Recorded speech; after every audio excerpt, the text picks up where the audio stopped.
Fable 5 did not just feel like a better model, it felt like a different unit of work. The old AI loop is simple: prompt, response, correction, another prompt. But with Fable, I gave it a multi-hour task. It planned, delegated, researched, synthesized, and came back with polished pages. The visible output was the page. The more important product was the run. Responses? They're pretty small, right? Just a quick interaction. If something's off, no biggie, I'll fix it in the next turn. But a run? Totally different ballgame. A run has, well, it has duration. It involves state, tool access, cost, and even subagents. There are intermediate assumptions and artifacts to consider too. And here's a kicker. The cost of making a bad assumption isn't just a single wrong answer. No, it can spiral into an entire wrong branch of work. Yikes, that's a lot to untangle. Let's dive into this.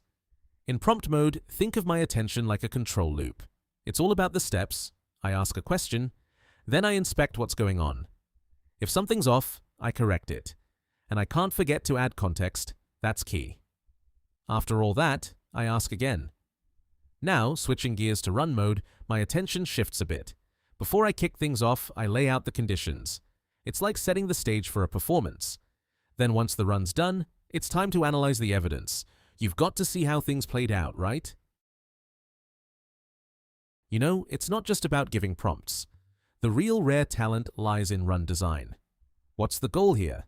Which context holds the most weight? What can our agent actually read or jot down? And don't forget, where should it hit the brakes for a moment? What evidence do we have to back up our progress claims? Let's talk budget. What are we working with? And if things don't pan out, how do we hit the rewind button? Ever had that moment when something just clicks? That's exactly how I felt with Superpowers. This isn't just another flashy model. Nope. Superpowers is actually an open-source skills framework combined with a software development methodology designed specifically for coding agents. What sets it apart? It offers a structured workflow that keeps everything on track. First up, you need to clarify your goal. Nobody likes running in circles, right? Next, you jot down the spec. Think of this as your blueprint. After that, it's time to create a solid plan.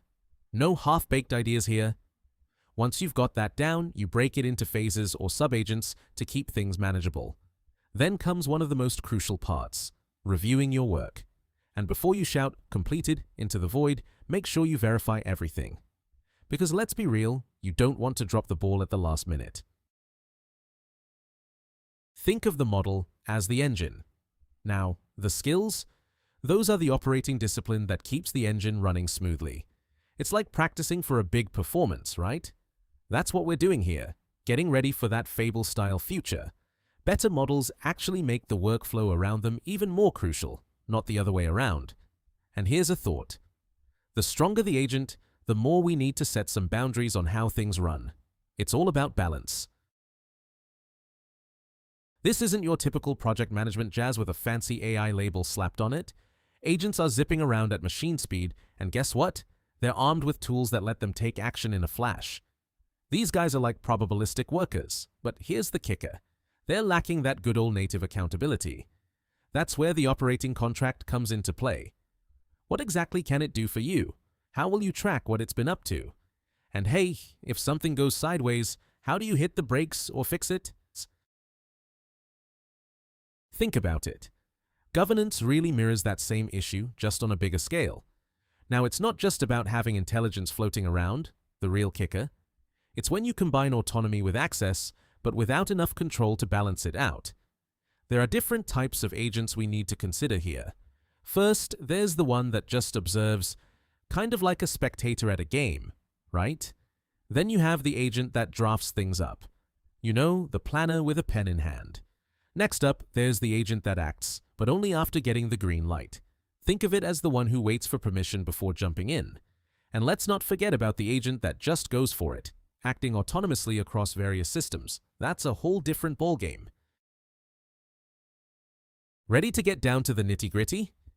For every serious agent run, I really want to nail down an operating contract. First up, we've got the objective. What are we aiming for, right? Then there's the context. Understanding where we're at is key. Authority comes next. Who's calling the shots here? Don't forget about checkpoints. We need those little milestones to keep us on track. Evidence is crucial too. Gotta back up our progress with solid proof. And of course, there's the budget. Always a fun topic, huh? Finally, we can't skip on the rollback option. If things go south, what's our exit strategy? This is how we turn autonomy into something really practical. The strongest model still has its place, for sure. But here's the kicker. A powerful model stuck in a clunky operating system? That's a recipe for costly chaos, and not the fun kind. On the flip side, a model that isn't quite as strong but is backed by a solid workflow? Now that's where you get something truly shippable. The future's not about who can prompt the best. It's all about the builder who can keep the execution flowing while making sure the judgment stays sharp. That's the sweet spot.